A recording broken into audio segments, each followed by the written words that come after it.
I wanted to teach how I create this effect in Davinci Resolve using a free plugin called Nova.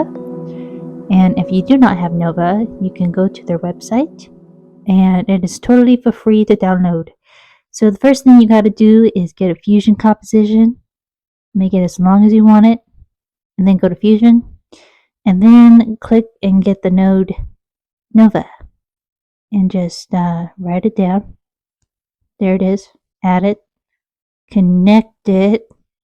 Here we go. It's connected. And then you can just play around with it. You can change the scattered solid to different, or the thickening of the lines. If you want thick lines or thinner lines, you can see if you want it brighter. You can change the color to whatever color pleases your heart desires. It's all up to you. And then you add in the mirror effect, which is one of my favorite effects because I like to experiment a lot with it. You can create a lot of cool looking visuals using this effect. You can add on layers of mirrors if you prefer that.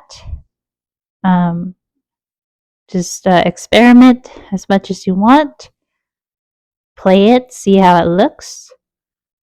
Or you can change different effects called rosette, and which I really prefer because it makes everything symmetrical and has that mandala looking effect. And then you can animate it starting at the beginning and to the end.